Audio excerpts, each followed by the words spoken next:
प्राजक्ता आवाज येतोय ना माझा? प्राजक्ता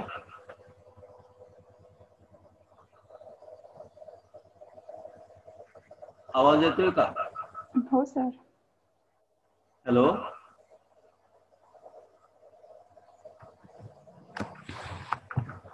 हा येतो ना आवाज? Yes sir. हा, तर पहिल्यांदा आपण वेगळ्या वेगळ्या रूम्स ज्या आहेत आपण त्या बघूया. की लिव्हिंग रूम आहे, आपल्या प्रत्येकाच्या घरामध्ये लिव्हिंग रूम आहे, किचन आहे, बेडरूम आहे, टॉयलेट्स आहेत. तर त्या प्रत्येक रूम कशी डिझाईन करायची? हो सर, येतोय. हा, ठीक. तर ऍक्च्युली लिव्हिंग रूम त्याला पहिल्यांदा ड्रॉइंग रूम असं म्हणलं जायचं, किंवा नंतर फॅमिली. हा सर, येतो आवाज. Okay okay Prajakta. हा, तर फॅमिली रूम किंवा हॉल म्हणलं जायचं. हा, डिस्कनेक्ट झाला.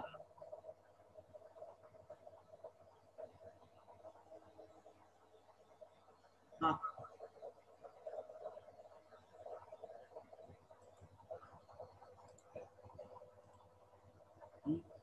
तर the living room popularly referred to as drawing room, family room और हॉल. आता यातलं आपण बघूया की त्याला ड्रॉइंग रूम असं का म्हणलं जायचं, पूर्वी ड्रॉइंग रूम असं का म्हणलं जायचं. तर ड्रॉइंग म्हणजे इथं आपण काय ड्रॉइंग वगैरे करत नाही, पण पूर्वी आपल्यावर भारतावर 150 वर्ष इंग्रजांचं राज्य होतं, आणि इंग्रज लोकांना सूट किंवा कोट हे घालायची स्टाईल होती त्यांची. तर त्या लिव्हिंग रूमच्या आधी, म्हणजे त्यांच्या हॉलच्या आधी किंवा लिव्हिंग रूमच्या आधी एक रूम असायची की जिथं ते कोट किंवा सूट त्यांचे टांगून ठेवायचे. त्या रूमला ते नाव ठेवायचे की विथड्रॉइंग रूम. विथड्रॉइंग म्हणजे काढून ठेवायचे, तिथं कोट काढून ठेवायचे. मग आपल्या इंडियन लोकांना त्या रूम पर्यंतच जायची परमिशन होती, त्या रूम पर्यंत. मग आपल्या इंडियन लोकांना काय वाटलं की साहेबाची हॉल आहे, मग आपल्या पण लिव्हिंग रूमला त्या इंडियन लोकांनी आपल्या नावं ठेवली की ड्रॉइंग रूम. तर तसं नसून आता सध्या खूप चांगली कन्सेप्ट आलेली आहे की लिव्हिंग रूम, की ज्या रूम मध्ये प्रत्येक फॅमिलीनं जास्तीत जास्त वेळ व्यतीत केला पाहिजे. कारण प्रत्येकाच्या आता बेडरूम वेगळ्या आहेत, प्रत्येकाच्या बेडरूम मध्ये टीव्ही आहे, पण त्यामुळे फॅमिलीत कसं होतं, एक गेट टुगेदरनेस राहत नाही. पूर्वीच्या काळी आपण जर बघितलं तर सोफा असायचा, सोफ्यामध्ये मस्तपैकी झोपळा असायचा. आजी आजोबा सगळे मिळून नातू नातवंड सगळे तिथं खेळत असायचे, सगळी फॅमिली तिथं जेवायला सुद्धा बसायची, डायनिंग हॉल सुद्धा वेगळा नसायचा. तर ही जी कन्सेप्ट होती त्यामुळे फॅमिलीमध्ये काय होतं की एक प्रकारचा एकोपा होता. तर तसाच एकोपा राहिला पाहिजे, यासाठी आपल्याला लिव्हिंग रूम किंवा ड्रॉइंग रूमची आवश्यकता खूप आहे. की ऍक्च्युली लिव्हिंग रूम याचा अर्थ काय आहे की जिथं आपण आपलं जास्तीत जास्त वेळ घालवला पाहिजे. पण सध्याच्या घरांमध्ये खूप चुकीचं होतं की लिव्हिंग रूम मध्ये आपण खूप कमी वेळ असतो. माझ्या लिव्हिंग रूम मध्ये तर मी एकटाच बसलेलो असतो, एकटाच. बायको आई दुसऱ्या मजल्यावर, पोरगा तिसऱ्या मजल्यावर, अशी म्हणजे विखुरलेली फॅमिली झालेली आहे. त्यामुळे आपल्यात एकमेकात सुसंवाद राहत नाही, आणि त्यामुळे फॅमिली मध्ये एक प्रकारचं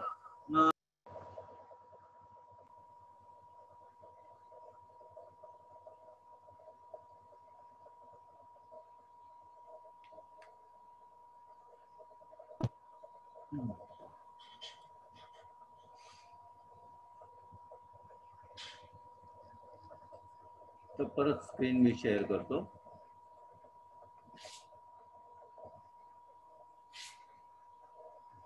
तर the living room popularly referred to as drawing room, family room और hall. Generally it is the first room for smaller flats and serves multiple purposes.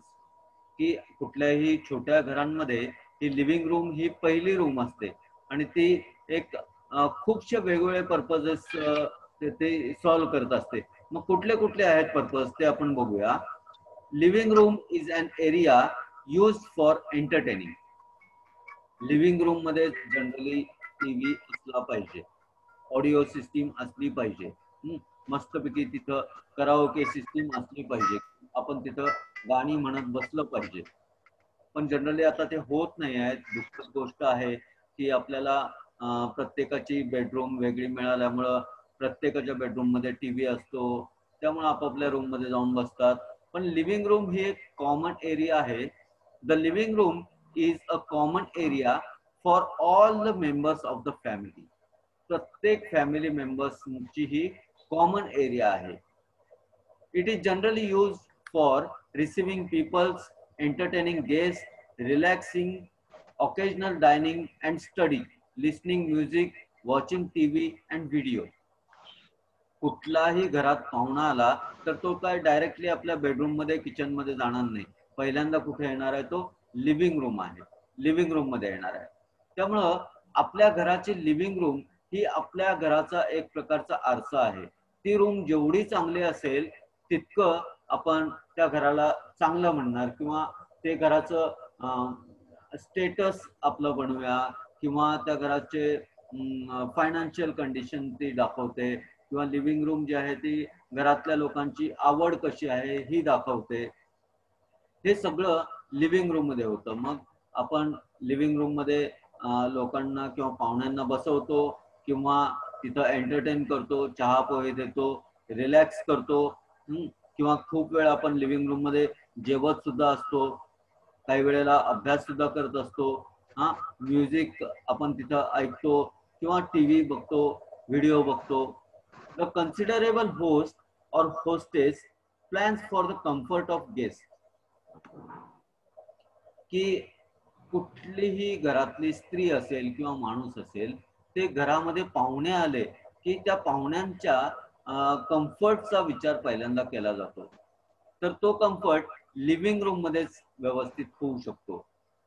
Furniture in the living room is arranged for the people to converse with each other. आता रोहितनं video बंद केलाय, सचिनच्या समोर अंधार आहे, तर कॉन्व्हर्सेशन होत नाही. की आपल्याकडं कसं आहे की आपल्याला एकमेकाशी बोलायसाठी, मी जर शेजारी बसून जर एकमेकाशी बोलायचं म्हणलं तर ते कॉन्व्हर्सेशन होत नाही. समोरासमोर जर मी बसलो तर ते कॉन्व्हर्सेशन होतं, किंवा आपण एकमेकाला बघितल्यामुळे जे कॉन्व्हर्सेशन होतं. म्हणून मी प्रत्येकाला म्हणतो की आपलं मोबाईल जिथं चांगल्यातली चांगली रेंज असेल तिथं ठेवा, पण तुम्ही समोर दिसलं तर ते जास्त योग्य होईल, की एकमेकात आपल्यात कॉन्व्हर्सेशन होईल. दिसल्यामुळं जास्त कॉन्व्हर्सेशन होतं. मे बी ते आपल्याला ऐकू येत असतं, समोरच्या एकमेकाचं आपल्याला ऐकू येत असतं, पण कॉन्व्हर्सेशन याचा अर्थ काय? एकमेकाला दिसल्यामुळं. मग त्या सोफ्याची अरेंजमेंट कशी केली पाहिजे, किंवा सिटिंग अरेंजमेंट कशी केली पाहिजे, हे कॉन्व्हर्सेशन साठी सिटिंग अरेंजमेंट केली पाहिजे. A table or some other surface convenient for serving refreshments is provided. म्हणजे लिव्हिंग रूम मध्ये सगळ्यात महत्वाचं आहे की सिटिंग अरेंजमेंट, की एकमेकाशी व्यवस्थित संभाषण करता येईल अशा प्रकारची सिटिंग अरेंजमेंट, आणि चहा पोहे देण्यासाठी किंवा ठेवण्यासाठी एखादं साईड टेबल असेल किंवा सेंटर टेबल असेल, अशा प्रकारचे सर्फेसेस आपण तिथं ठेवले पाहिजेत, की रिफ्रेशमेंट आपण तिथं देत असतो पाहुण्यांना वगैरे वगैरे. किंवा आपण स्वतः सुद्धा तिथं चहा पोहे घेत असतो लिव्हिंग रूम मध्ये. Living rooms generally have following furnitures. कुठले कुठले फर्निचर आहेत? सोफा और एनी टाइप ऑफ सिटिंग. आता मागच्या वेळी आपण बघितलं की लिव्हिंग रूम मध्ये कुठल्या कुठल्या टाइपचे सिटिंग असतात. तर सोफा असेल, किंवा इंडियन सिटिंग असेल, चेअर असेल, अगदी आपण गनी बॅग म्हणू, छोटीशी. की काल एक मी चांगला पिक्चर बघत होतो, वेगळाच होता कुठला तरी पिक्चर. तर त्या लिव्हिंग रूम मध्ये मस्त त्यांनी टायर ठेवलेले आहेत, टायर, इनर, आणि त्या इनरचं सिटिंग तयार केलेलं.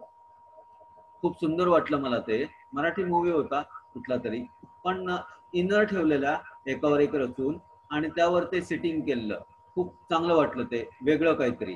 आणि त्या इनरला मस्तपैकी रंगवलेलं वेगवेगळ्या प्रकारे, फुलं वगैरे वगैरे काढलेली. मग अशा टाईपचं सिटिंग सुद्धा आपण डिझाईन करू शकतो. त्यानंतर डिस्प्ले युनिट आहे विथ ऑर विदाउट टीव्ही और म्युझिक सिस्टीम. मग शोकेस मध्ये आपण खूपसे वेगळे वेगळे मला अवॉर्ड मिळाले, ते अवॉर्ड मिळालेले आपण काय बेडरूम मध्ये बाथरूम मध्ये ठेवणार नाही. मला मिळालेले अवॉर्ड मी ठेवणार की लिव्हिंग रूम मध्येच ठेवणार आहे. बरोबर आहे की ते सगळ्यांनी बघितले पाहिजेत.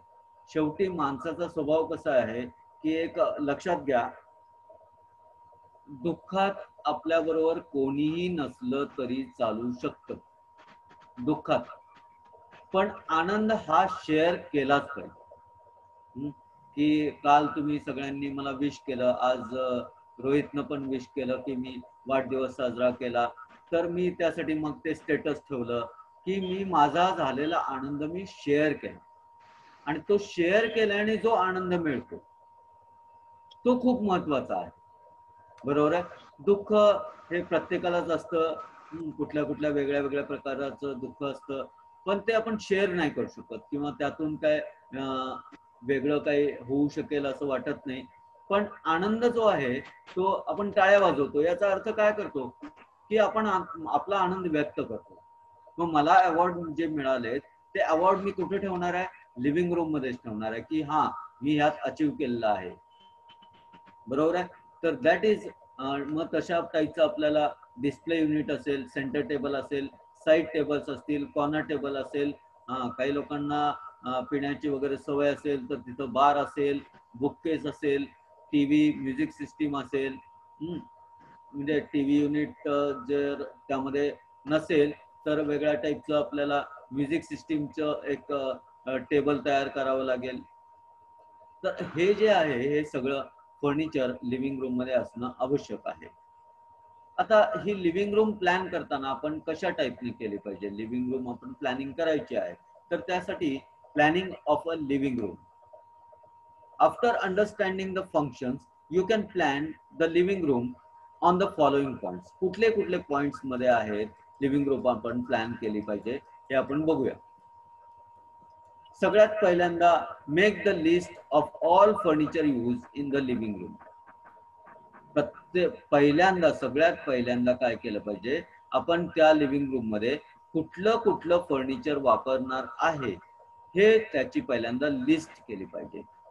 List out number of activities. तिथं ऍक्टिव्हिटीज लिव्हिंग रूम मध्ये काय काय म्हणत आहेत की तिथं सिटिंग असणार आहे, टीव्ही बघणं असणार आहे, व्हिडिओ बघणं असणार आहे, गाणं ऐकणं असणार आहे की मॅडम आमच्या खूप सुंदर हार्मोनियम वाजवतात, तर आमच्या इथं लिव्हिंग रूम मध्ये हार्मोनियमची पण जागा आहे. मला कराओकेवर गाणी म्हणायची आवड आहे, तर तशी सुद्धा आम्ही प्रोव्हिजन करून ठेवलेलं आहे की ठीक आहे की हे एक प्रकारचं एंटरटेनमेंट आहे की दिवसभराचं हेक्टिक आपलं जे शेड्यूल असतं ते श्रम थोडेसे आपण कमी करण्यासाठी की आपल्याला थोडस आनंद मिळवण्यासाठी अशा प्रकारच्या ऍक्टिव्हिटीज करणं गरजेचं आहे. मग त्यामुळं आपण कुठल्या कुठल्या ऍक्टिव्हिटीज तिथं करणार आहे त्याची लिस्ट केली पाहिजे. Make a list of furniture on the priority basis. तिथं सगळ्यात महत्वाचं काय आहे, लिव्हिंग रूम मध्ये सगळ्यात महत्वाचं काय आहे, प्रायोरिटी कशाला दिली पाहिजे, हे याची आपण लिस्ट तयार केली पाहिजे. की सिटिंगला सगळ्यात महत्वाची प्रायोरिटी आहे. समजा एखादा माणूस आहे, त्याला सांधेदुखीचा त्रास आहे, आपण तिथं इंडियन सिटिंग प्रोव्हाइड करायला नको, कारण त्याला बसताना उठताना हजारदा तो आपले इंटिरियर डिझायनर म्हणून उद्धार करेल. कारण कशाला हे डिझाईन केलं, माझे सांधे आधीच दुखत असताना इंडियन सिटिंग केलं, मला बसायला उठायला त्रास होईल. मग अशा प्रकारे आपण तिथं प्रायोरिटी लिस्ट केली पाहिजे. Start with the first furniture from the priority list. सगळ्यात पहिल्यांदा लिव्हिंग रूम मध्ये आल्यानंतर काय पाहिजे, तर माझं तर मत आहे, समजा जर छोटा फ्लॅट असेल किंवा छोटं घर असेल तर लिव्हिंग रूम मध्ये सगळ्यात पहिलं जे फर्निचर दाराचे शेजारी असलेलं जे आहे दॅट इज शू रॅक. चप्पल ठेवायचं स्टँड. आता तुम्ही म्हणाल यात काय डिझाईन करण्याचा पॉइंट आहे, चप्पल ठेवायचं स्टँड तर आहे, आडव्या आडव्या फळ्या लावल्या किंवा सळ्या लावल्या आणि त्यावर ठेवल्या चपला. तर चप्पल ठेवायचं स्टँड मी ऍज अन इंटिरियर डिझायनर ज्यावेळी डिझाईन करेन त्यावेळी मी फक्त चप्पल ठेवायचं स्टँड, शू रॅक डिझाईन करणार नाही. That is shoe care zone तयार करणार. शू केअर झोन म्हणजे यात काय काय असेल की चप्पल, सँडल, स्लीपर, प्रत्येक घरामध्ये किती माणसं आहेत त्याप्रमाणे आपण त्यांचे लिस्टिंग करणार. त्यांच्या ॲव्हरेज किती चपला असतील त्याचं लिस्टिंग करणार. त्याप्रमाणे त्याची चपलाच्या स्टँडची मी साईज ठरवणार. त्यानंतर चप्पल किंवा शूजसाठी मला पॉलिशची डब्बी लागते, ब्रश लागतो, मग तो दरवेळी इकडं तिकडं शोधावा लागतो. मग ते तिथं मी असं काही स्टोरेज केलं की ज्यामध्ये मी ते शू पॉलिश असेल, ब्रश असेल तो मी ठेवू शकेन. मला सॉक्स लागतात, तर सॉक्स सुद्धा त्या चप्पल स्टँड मध्ये जर मी ठेवले तर ते मला इझिली अवेलेबल होतील. बरोबर आहे. त्यानंतर चपला ज्या आहेत त्या पावसाळ्यामध्ये भिजत असतात, तर जर त्या चपलाचं स्टँड मी जर बंदिस्त केलं तर त्याला कुबट वास येऊ शकतो, त्यावर बुरशी चढू शकते. त्यामुळे ते चपलाचं स्टँड थोडंसं ओपननेस असलेलं चपलाचं स्टँड आपल्याला डिझाईन केलं पाहिजे. माझ्या घरी सुद्धा मी हे सगळं केलं. अगदी सुंदरचं चपलाचं स्टँड केलं की जिथं मला म्हणजे बुटाची लेस बांधायची असेल तर तिथं मी एक छोटीशी सिटिंग स्पेस सुद्धा डिझाईन केली की त्याच शू स्टँडवर बसायचं आणि मी माझ्या बुटाची लेस बांधायची. नाहीतर जनरली काय होतं, आपण बूट घेतो आणि मस्तपैकी त्या सोफ्यावर बसून बुटाची लेस बांधतो. मग त्या चपला स्टँड दाराजवळ असण्याचा उपयोग काय? तुम्ही सगळ्या चपला घेऊन आत आला. बरोबर आहे. म्हणजे काय आहे, हे सगळं डिझाईन केल्यानंतर माझ्या आईनं त्या चपलाच्या स्टँड मध्ये खोड काढली. म्हणजे हे चुकीचं आहे तुझं. मी सकाळी सकाळी रांगोळी काढते, ती रांगोळी ठेवायची जागाच नाही आहे तिथं. कारण रांगोळी कुठं काढतो आपण? दाराच्या समोर. बरोबर आहे. मेन दरवाजाच्या समोर. मग रांगोळी ठेवायची सोयच नाही माझी. आणि मी रांगोळी काय चपलाच्या खाली ठेवू का? म्हणजे माझं सगळं डिझाईन फ्लॉप झालं. म्हणजे अशा प्रत्येक गोष्टी आपण डिझाईन करताना विचारात घेतल्या पाहिजेत की तिथं काय केलं पाहिजे. That is the perfect designer. हा, तर first start with the first furniture from the priority list. Consider ever activities as a bubble और ड्रॉ अ बबल डायग्राम. मी नंतर तुम्हाला शिकवणारच आहे की बबल डायग्राम कशी ड्रॉ करायची आणि बबल डायग्राम म्हणजे काय असते. की पहिल्यांदा कुठल्या कुठल्या ऍक्टिव्हिटीज कुठल्या कुठल्याशी निगडीत आहेत हे आपल्याला ठरवायसाठी बबल डायग्राम करायचे आहे. की प्लॅनिंग कसं करायचं. प्लॅनिंग करण्याची ही एक प्रोसेस आहे. तर ती प्रोसेस आपण शिकतोय की प्लॅनिंग कसं करायचं आणि कुठल्या पद्धतीनं करायचं. Once the bubble diagram is finalized, draft the furniture in the standard dimensions in the respective bubbles. त्यानंतर आपण फर्निचर जे आहे ते ड्रॉ केलं पाहिजे की स्टँडर्ड डायमेन्शन्स मध्ये, त्या बबल्स मध्ये. आता आपण एक एक फर्निचर बघत जाऊया. सोफा और एनी टाइप ऑफ सिटिंग.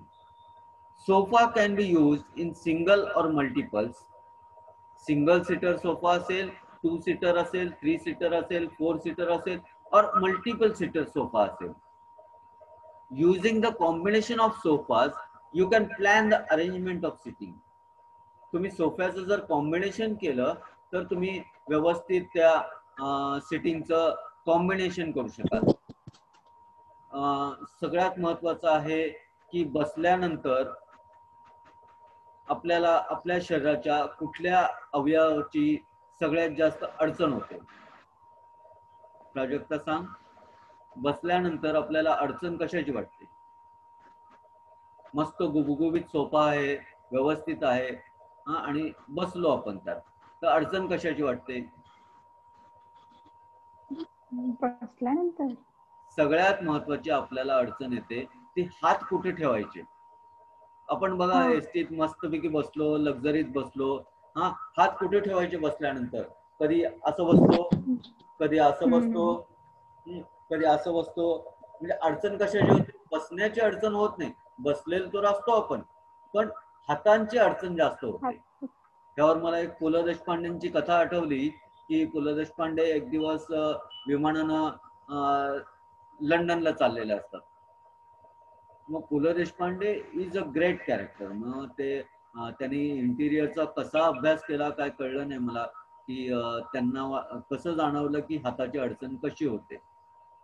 प्रत्येकाने पु ल देशपांडेंची सगळी पुस्तकं वाचा. अथवा मी सगळी वाटल्यास फॉरवर्ड करतो, माझ्याकडे सगळ्या PDF आहेत त्याच्या पु ल देशपांडेंच्या.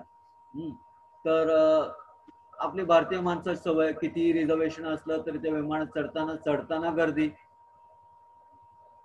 मग तिथं विमानात सोय केलेली असते की प्रत्येक त्या कॉकपिटच्या मागं आपापले हात अडकवून ठेवा तुम्ही, म्हणजे तुम्हाला हाताची अडचण होणार नाही.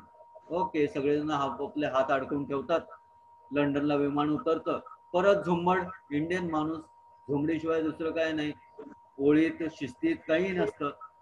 एकाचा हात दुसऱ्याला, दुसऱ्याचा हात तिसऱ्याला. पु ल देशपांडेंना तो कुठल्या तरी खिसिकापूचा हात, त्यांना खिसा दिसला की हात त्यांच्याकडे वळायचा खिशाकडं. म्हणजे सिटिंग अरेंजमेंट सांगण्याची तात्पर्य काय, गोष्ट सांगण्याची तात्पर्य काय की सिटिंग अरेंजमेंट अशी आपण डिझाईन केली पाहिजे की तिथं आपल्याला व्यवस्थित बसता आलं पाहिजे. व्यवस्थित बसता येणं याचा अर्थ काय, तिथं हात सुद्धा आपले व्यवस्थित ठेवता आले पाहिजे. नुसतंच बसून उपयोग नाही, हात सुद्धा आपले व्यवस्थित तिथं ठेवता आले पाहिजे. तर the comfortable sitting by using the sofa can be planned by using the combination of 1, 2 or 3 seater. आता 3 सीटर सोफ्याचा खूप मोठा प्रॉब्लेम बघा की दोन साईडला 2 जण बसलेत, मध्ये कोण बसायचं, पण मध्ये बसणाऱ्याचा हात कुठे ठेवणार तो? इकडं ठेवावा तर ढबाले बाई, इकडं ठेवावं तर काहीतरी आहे. म्हणजे त्या मध्ये बसणाऱ्याला असं अंग चोरून बसावं लागतं. त्यामुळे I prefer 2 seater, maximum 2 seater sofa. पण खूपशे लोक मोठमोठे एल टाईप सोफे यूज करतात, तिथं सिटिंग होतं पण कम्फर्टेबल सिटिंग होत नाही. कम्फर्टेबल, मी काय म्हणतो कम्फर्टेबल, ते आपण सिंगल सीटर किंवा 2 सीटरवर जास्तीत जास्त भर दिला पाहिजे comfortable सिटिंगसाठी. As far as possible, the furniture should be arranged in such a manner that the people can converse with each other. मी मगा सुद्धा म्हणलं की आपल्याला एकमेकाशी बोलायचं आहे. बोलायचं असेल तर समोरासमोर आपला चेहरा दिसणं खूप आवश्यक आहे. आज आपण ऑनलाईन टीचिंग करतोय, पण समोरासमोर आपण दिसतोय. समजा मी हेच लेक्चर युट्यूबवर तुम्हाला रेकॉर्डिंग करून पाठवलं तर त्यात एवढी मजा येणार नाही की तुम्ही ऐकाल फक्त, बरोबर आहे. समोरासमोर कॉन्व्हर्स होता येणार नाही. त्यामुळं रोहित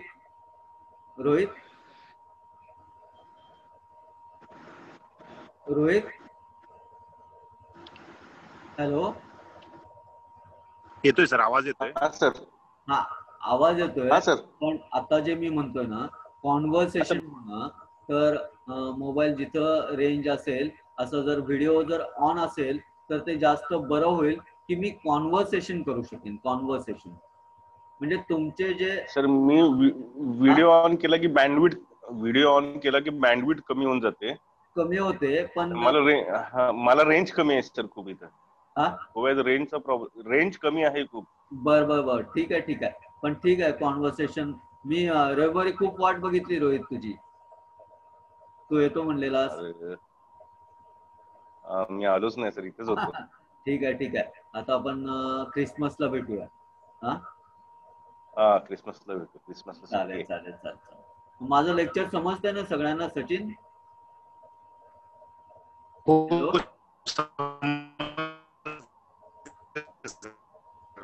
हॅलो. हा सर, काय समजतंय म्हटलं? काही इश्यू नाही सर. हा सर, ऐकू येते, समजतंय म्हटलं व्यवस्थित आम्हाला. हॅलो, व्यवस्थित समजतंय. ठीक आहे. ओके. तर पुढे घेऊया आपण की आपलं कॉन्व्हर्सेशन झालं पाहिजे. त्यासाठी ज्यावेळी आपण बोलतो त्यावेळी समोरासमोर दिसणं खूप महत्वाचं आहे. That is called conversation. मग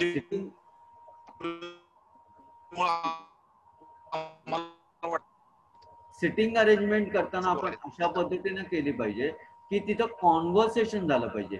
फक्त बसण्याची जागा देऊन उपयोग नाही आहे, तिथं आपल्याला एकमेकाशी बोलता आलं पाहिजे. मग बोलण्यासाठी समोरासमोर आपला चेहरा दिसणं, समोर असेल किंवा साईडला असेल. पण एकदम माझ्या जर साईडलाच जर कोण बसलं तर मला सारखी मान वळवावी लागेल आणि ते कॉन्व्हर्सेशन होणार नाही. मग त्यासाठी आपल्याला थोडंसं 90 डिग्री अँगल मध्ये सोफा असेल, आपल्याला नंतर अरेंजमेंट बघायचीच आहे सोफ्याचे वेगळ्या वेगळ्या पद्धतीने कशा करायच्या. तर 90 डिग्री अँगल मध्ये सोफा असेल किंवा समोर सोफा असेल, that will be the furniture perfect for the conversation, बोलण्यासाठीचं असलेलं furniture. A good and comfortable sitting arrangement for the living room is all sitting facing each other. सगळ्यात चांगली जर सिटिंग अरेंजमेंट कशी असेल तर एकमेकाचा चेहरा दिसण्यासारखी सिटिंग अरेंजमेंट असेल तर ती सगळ्यात चांगली सिटिंग अरेंजमेंट असेल. Facing to each other. Side tables and open free spaces is kept reserved for the center table. Centre table असेल किंवा साईड टेबल असेल त्या जागा रिकाम्या ठेवल्या पाहिजेत की जिथं आपल्याला चहाचा कप ठेवता येईल, पोह्याची डिश ठेवता येईल. The important point is to plan the living area so that it is possible to entertain graciously in whatever manner is chosen without disturbing the normal arrangement. सगळ्यात महत्वाचं आहे की लिव्हिंग एरिया प्लॅन करताना बाकीचं जे येणं जाणं आहे ते येणं जाणं, कारण लिव्हिंग रूम ही फर्स्ट रूम आहे, त्यामुळे खूपशे लोक घरामधले येत असतील, जात येत असतील, तर ते डिस्टर्ब न करता आपल्याला ते फर्निचर डिझाईन केलं पाहिजे. की समजा सगळे माझे मित्र बसलेत आणि माझ्या मुलीला घरामध्ये यायचं आहे, तर तिला थोडस ऑकवर्ड फील होईल की घरामध्ये कसं जायचं, बरोबर आहे, म्हणजे सगळ्यांसमोरनं कसं जायचं. मग तसं आपण प्लॅन केलं पाहिजे की सिटिंग एरिया थोडीशी अशी वेगळी पाहिजे आणि येण्या जाण्याची सर्क्युलेशन एरिया थोडीशी वेगळी पाहिजे. आपण हे छोट्याशा रूम मध्ये करू शकत नाही, करू पण शकतो, पण थोडस आपल्याला प्लॅन केलं पाहिजे की छोट्या एरियामध्ये सुद्धा आपण कशा टाईपने हे केलं पाहिजे.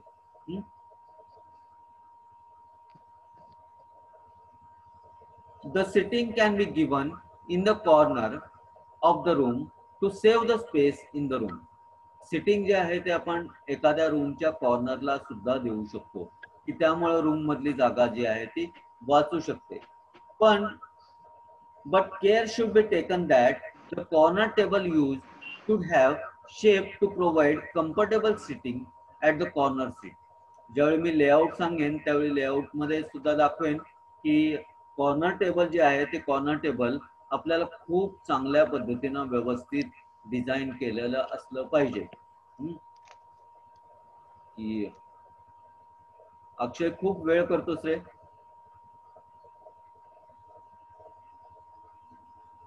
The sharp corner of the table projecting out can be rounded off or given an angle to avoid injury. की कॉर्नर टेबल असेल तर त्याचे कॉर्नर्स जे आहेत ते शार्प असू नयेत. मी सगळ्यांना तुम्हाला जेवायला माझ्या घरी बोलवणारच आहे की एवढं सर लेक्चर देतात तर त्यांचं घर तर बघूया.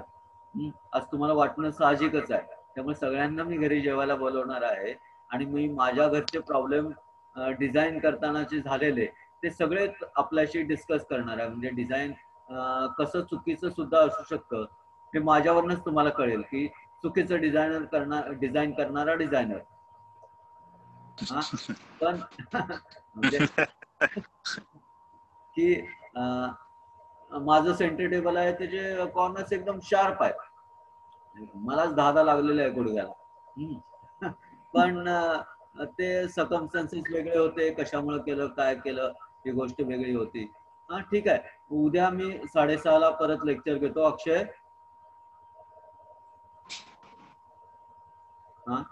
ह्याचं रेकॉर्डिंग जे आहे ना ते 35 मिनिटाच्या वर झालं तर ते रेकॉर्डिंग पूर्ण होत नाही, त्यामुळे मला 35 मिनिटातच थांबवावं लागतं ते.